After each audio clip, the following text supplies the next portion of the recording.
तो देखिए नॉमोसिटिक एनीमिया जिसको हमने डिवाइड किया था नॉन हीमोलिटिक और हीमोलिटिक में, तो हीमोलिटिक एनीमियाज देखें इंट्रिंसिक हेमोलिसिस, इंट्रावेस्कुलर हेमोलिसिस और एक्स्ट्रा वेस्कुलर हेमोलिसिस है। ठीक है, याद रखें these haemolysis are not absolute, यानी कि एब्सोलूट नहीं होती, यानी कि ये कंप्लीट एक्स्ट्रावेस्कुलर हेमोलिसिस नहीं होती या फिर ये कंप्लीट इंट्रावेस्कुलर हेमोलिसिस नहीं होती। इसमें इंट्रावेस्कुलर में कुछ ऐसा एक्स्ट्रावेस्कुलर कंपोनेंट भी पाया जाता है, एक्स्ट्रावेस्कुलर में इंट्रावेस्कुलर कंपोनेंट भी पाया जाता है। तो ये एक आइडिया है, ठीक है ना, एग्जामिनर्स यहाँ से टेक ऑन करते भी हैं कभी कभी, ठीक है ना, यानी कि कोई भी ऐसी डिजीज़ नहीं है जिसमें एब्सोलूट एक्स्ट्रावेस्कुलर हो, इसी तरह कोई भी ऐसी डिजीज़ नहीं है जिसमें एब्सोलूट इंट्रावेस्कुलर हेमोलिसिस हो। ठीक है, तो अब हम पढ़ते हैं एक एक करके जो हेमोलिसिस, ठीक है ना। इनमें से एक लेते हैं हम हेरिडिटरी सिफिरोसाइटोसिस को, हेरिडिटरी सिफिरोसाइटोसिस, ठीक है ना। अब जो हेरिडिटरी सिफिरोसाइटोसिस होती है इसमें इनहेरिटेड डिफेक्ट होता है एक, ठीक है ना, जो किसमें होता है डिफेक्ट, आरबीसी स्केलेटन में, ठीक है ना। और इसमें जो इन्वॉल्व होती है एमटीपी जिनको हम बोलते हैं मेम्ब्रेन टेथरिंग प्रोटीन्स, इसमें इन्वॉल्व होते हैं। और कौन कौन सी होती हैं, बस बैंड 3 और एंकारिन और स्पेक्ट्रीन्स, ठीक है ना। ठीक है ना, अब हमें पता है कि इस तरह की बाइकनकेव डिस्क जैसी हमारी आरबीसी होती है। अब इस आरबीसी में बीच में देखें साइटोस्केलेटन होता है। अब ये साइटोस्केलेटन जो होता है ना, ये सेल का एक बॉडी मेंटेन करने में, ये बॉडी शेप मेंटेन करने में एक रोल प्ले करता है। अब ये साइटोस्केलेटन फिर मेम्ब्रेन के साथ ऐसे टेथर होता है मेम्ब्रेन प्रोटीन्स के जरिए, ठीक है, ये देखें ऐसे इसकी टेथरिंग हुई होती है, ठीक है ना, ये देखें इस तरह, ठीक है ना। यही जो टेथरिंग मॉलिक्यूल्स है ना, मेम्ब्रेन टेथरिंग प्रोटीन्स, इनमें डिस्ट्रप्शन होती है किसमें, हेरिडिटरी सिफिरोसाइटोसिस में, ठीक है ना, जो कि टेथर करते हैं साइटोस्केलेटन और मेम्ब्रेन के बीच में, ठीक है, यही डिस्टर्ब होते हैं, ठीक है ना। अब जब ये डिस्टर्ब होते हैं तो इस तरह के ब्लेब्स निकलते हैं उससे मेम्ब्रेन से, ठीक है ना। अब ये ब्लेब्स जब स्प्लीन जाते हैं, स्प्लीन को गुस्सा आता है, स्प्लीन इनको हास करता है, हास करने की कोशिश करता है और रिमूव करने की कोशिश करता है, ठीक है ना। अब इस तरह के ब्लेब्स जब बनते जाते हैं, स्प्लीन उठाता जाता है, तो आखिर में क्या होता है कि ये इसकी जो शेप होती है ना वो इस तरह की होती है आरबीसी की, ठीक है, और इसको हम सिफिरोसाइट कहते हैं, ठीक है, सिफिरोसाइटोसिस बोलते हैं इसको, ठीक है। ये इसी तरह के सिफिरोसाइट्स होते हैं ब्लड स्मेयर में, हेरिडिटरी सिफिरोसाइटोसिस में, ठीक है ना। तो इस तरह की शेप बन जाती है। देखिए मैं आपको बताता हूँ, ये हमारा हेरिडिटरी सिफिरोसाइटोसिस वाली पिक्चर है, ठीक है। इसमें आप देखें तो ये बिल्कुल ही सेंट्रल पेलर आपको नज़र आ रहा है, ये बड़ा हुआ है, ठीक है, ये देखें, क्योंकि आरबीसी की डिस्क है वही है नहीं रही ना, तो इसलिए ये भी चेंज हो गया है, ठीक है। तो ये देखें ये भी एक सिफिरोसाइट है, ये भी एक सिफिरोसाइट है। देखिए यहाँ पे कुछ छोटे हैं कुछ बड़े हैं, वो इसलिए कि जब मेम्ब्रेन इस तरह के ब्लेब्स बनते हैं और ये स्प्लीन इनको उठाता जाता है, तो ये फिर आहिस्ता आहिस्ता एज जाने के साथ साथ ये छोटे छोटे हो जाते हैं, ठीक है ना। अच्छा, इसी तरह फिर जो ये समझो कि ओल्डर सेल्स हैं, ये छोटे होते हैं क्योंकि इनकी मेम्ब्रेन ज़्यादा ज़ाया हो चुकी है। ये यंगर सेल्स हैं क्योंकि इनकी मेम्ब्रेन कम ज़ाया हो चुकी है, ठीक है ना। तो इसकी वजह से क्या होगा, कुछ सेल्स छोटे होते हैं, कुछ सेल्स उससे भी छोटे, कुछ सेल बड़े, तो इनकी वजह से क्या होता है कि रेड RDW जो होती है, रेड सेल डिस्ट्रीब्यूशन विड्थ, वो इंक्रीज हो जाती है हेरिडिटरी सिफिरोसाइटोसिस में। अब देखें ये जो स्पिरोसाइट्स होते हैं ना, ये भी ज़्यादा फ्लेक्सिबल, मज़ीद ज़्यादा फ्लेक्सिबल नहीं रहे होते, ठीक है। तो ये क्या करते हैं, ये स्प्लीनिक साइनोसाइट्स के थ्रू जो, यानी कि they are less able to manoeuvre through spleen, यानी कि स्प्लीनिक साइनोसाइट्स में ये जाना उनके लिए मुश्किल हो जाता है, जिसकी वजह से मैक्रोफेज को, स्प्लीनिक मैक्रोफेज को गुस्सा आ जाता है और वो ये हड़प कर जाते हैं इनको। जब मैक्रोफेज इनको खाते जाते हैं आहिस्ता आहिस्ता विद टाइम, तो फिर एनीमिया डेवलप कर जाता है पेशेंट, ठीक है ना। तो ये एनीमिया जो है ना, फिर एनीमिया होता है, ठीक है ना। अब देखें क्लिनिकल फीचर्स देखते हैं। फॉर एग्जांपल सिफिरोसाइट्स के बारे में तो हमने बता दिया, विद लॉस ऑफ सेंट्रल पेलर आपको बहुत सारे सिफिरोसाइट्स नजर आएंगे ऑफ डिफरेंट साइजेस। अब जब डिफरेंट साइज होंगे तो increase red cell distribution width होगी, इसी तरह इंक्रीज होगी MCHC, ठीक है, मीन कॉर्पस्कुलर हीमोग्लोबिन कंसंट्रेशन भी इसकी हेरिडिटरी सिफिरोसाइटोसिस में इंक्रीज होगी, ठीक है ना। देखिए MCHC, ठीक है, मीन कॉर्पस्कुलर हीमोग्लोबिन कंसंट्रेशन, जैसे जैसे आप वो सेल को श्रिंक करते हैं, मेम्ब्रेन खत्म हो गए, उड़ गई, श्रिंक हो गया, ये श्रिंक हो गया, तो साइटोप्लाज्म सेम रहता है सेल का, ठीक है ना। ये तो मेम्ब्रेन छोटी हुई है ना, साइटोप्लाज्म सेम रहता है। अब जब साइटोप्लाज्म सेम रहता है, साइटोप्लाज्मिक जो कंटेंट है हीमोग्लोबिन वगैरह ये भी सेम होता है, ठीक है ना। तो ये हीमोग्लोबिन ने अब जो है इस साइज़ में फिट होना है, तो इसलिए ये कंसनट्रेटेड हो जाता है। ये हीमोग्लोबिन कंसनट्रेटेड होता है इस छोटे सेल में, मेम्ब्रेन लूज़ किए हुए सेल में, मेम्ब्रेन सारे इसकी स्प्लीन खा गया है, अब ये छोटी हो गई। अब छोटी में हीमोग्लोबिन तो उतना ही है, ठीक है, उतना ही है, तो ये ज़्यादा लगता है, कंसनट्रेटेड लगता है, ठीक है ना, ठीक है ना। तो ये इसी हीमोग्लोबिन कंसनट्रेशन को हम MCHC के थ्रू मेजर करते हैं। और हेरिडिटरी स्पेरोसाइटोसिस में ये MCHC इंक्रीज होता है, याद रखें। हेरिडिटरी स्पेरोसाइटोसिस वाइट डिजीज़ है जिसमें ये MCHC इंक्रीज होता है। इसके अलावा अगर आप याद करना चाहें तो ऑटोइम्यून अनीमिया, ठीक है, ऑटोइम्यून अनीमिया में भी ये इंक्रीज होता है MCHC।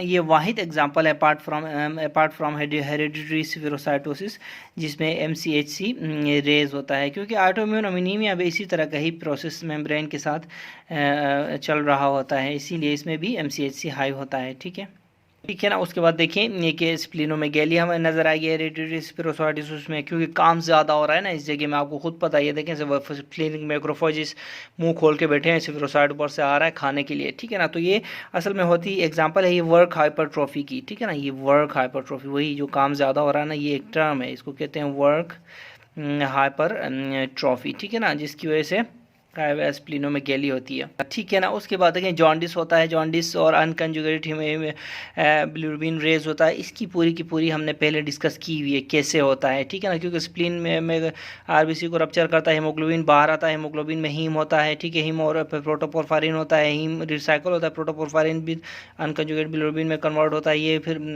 लीवर की कैपेसिटी से एक्सीड कर जाता है, तो फिर जॉन्डिस बन जाता है, ठीक है। जब अल्टीमेटली लीवर क्या करता है, फिर लीवर इस सारे को कंजुगेट करता है तो फिर बाइल में सिक्रीट करता है, और उसके बाद फिर बिलियरी गैलस्टोन्स, बिलिरुबिन गैलस्टोन्स बनने की वो बॉडी में रिस्क होता है, ठीक है। ये सारे का सारा हम डिस्कस कर चुके हैं पहले, ठीक है ना। इसी तरह इन पेशेंट्स में इंक्रीज होगा रिस्क फॉर पार्वोवायरस B19 का रिस्क होगा, ठीक है ना। Parvovirus B19 already patient anaemic है इसके इस तरह के केस में, फिर ऊपर से इन्फेक्शन हो गया पार्वोवायरस B19 का, तो जो है रिजर्व्स लिमिटेड होते हैं ऐसे पेशेंट्स में। और अगर तो ये करता है इन्फेक्ट एरिथ्रॉइड प्रिकर्सर्स को, तो पेशेंट क्राइसिस में जा सकता है, ठीक है ना। इसको क्या कहेंगे, एप्लास्टिक, ठीक है ना, एप्लास्टिक क्राइसिस में जा सकता है, ठीक है, ठीक है ना। अब देखें कि ये डिजीज़ जो है इसको हम डायग्नोज कैसे कर लेते हैं, इसको हम कहते हैं ऑस्मोटिक फ्रेजिलिटी टेस्ट, ठीक है। फॉर एग्जांपल देखें ये नॉर्मल रेड ब्लड सेल है, ठीक है, नॉर्मल रेड ब्लड सेल है, और ये स्फीरोसाइट है, ठीक है ना। अगर हम इसको देखें, इस रेड ब्लड सेल को फ्लेक्सिबल है ये, इसको अगर हम हाइपोटोनिक सोल्यूशन में डाल लेते हैं तो होता क्या है कि ये पानी जो है ना इसके अंदर चला जाता है, ठीक है ना। पानी जब अंदर चला जाता है तो ये फिर स्वेल कर जाती है, तो ये स्वेल करने में के लिए ये मेम्ब्रेन बहुत ज़्यादा मेम्ब्रेन है, ये स्वेल करके से हो सकती है, ठीक है। तो ये रेजिस्टेंट होती है फॉर टीयरिंग, ये फटती नहीं है।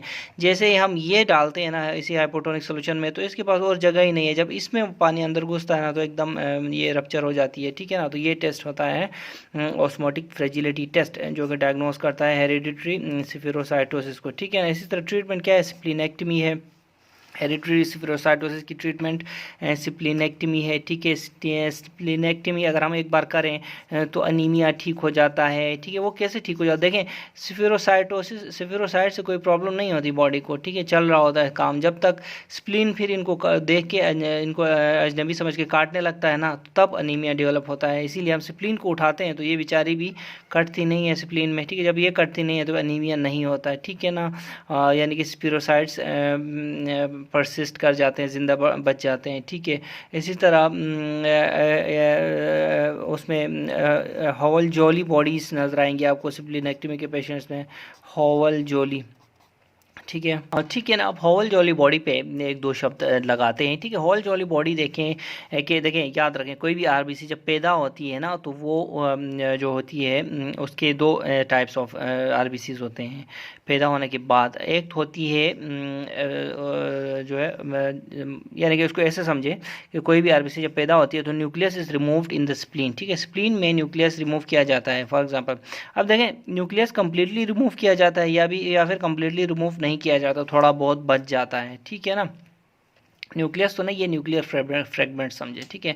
अब जो नहीं बचता ना, जो कम्प्लीटली जो रिमूव नहीं होता ना, वो उसको स्प्लीन के थ्रू जब गुजरता है, तो स्प्लीन याद रखें एक ऐसा ऑर्गन है जो कि आरबीसी के साथ कोई भी मसला हो ना, ये पकड़ एकदम झांच लेता है और उसको उड़ाने की कोशिश करता है, ठीक है ना। तो जब स्प्लीन रिमूव करता है किसको, हमारे जो न्यूक्लियस को, तो क्या होता है फिर ठीक है ना। तो जब स्प्लीन रिमूव करता है तो फिर आरबीसी दोबारा वो विदाउट न्यूक्लियस या फिर विदाउट न्यूक्लियर फ्रेगमेंट वाली आरबीसी कहलाती है, और ये ब्लड में आज़ादी से घूमती है। लेकिन अब इधर क्या हुआ, इधर मसला ये हुआ है कि स्प्लीनेक्टमी हुई है। स्प्लीनेक्टमी हुई है तो वो ये आरबीसीज जो है, स्प्लीन तो है ही नहीं, तो फिर इसका न्यूक्लियस कौन रिमूव करेगा। इस तरह की आरबीसीज होती हैं ये, फिर इस तरह की आरबीसीज अंदर न्यूक्लियर मटेरियल ऐसे घूम रहा होता है। इसी तरह की न्यूक्लियस आरबीसी को होवल जॉली बॉडी, इसी बॉडी को जो आरबीसी के अंदर होती है, इसको होवल जॉली बॉडी कहते हैं। याद रखें, होवल jolly body is an indicator of splenectomy या फिर स्प्लीनिक डिसफंक्शन, ठीक है ना, याद रखें, ठीक है ना। यहाँ पे एक पॉइंट याद रखें कि अगर स्प्लीनेक्टमी हो भी जाए ना, तो थोड़ी बहुत जो रेडिकुलो एंडोथेलियल सिस्टम के जो पार्ट्स हैं लीवर में और लिम्फ नोड्स में, ये मेम्ब्रेन कट होने के चांसेस होते हैं कि इसके ये जो ब्लेबिंग मेम्ब्रेन होती है, ठीक है, ये ठीक है ना, थोड़ी बहुत, इतना ज़्यादा नहीं, बहरहाल ये लोग भी इन्वॉल्व होते हैं थोड़ी बहुत उसमें, ठीक है ना। इसलिए परेशान नहीं होना, ये भी याद रखें।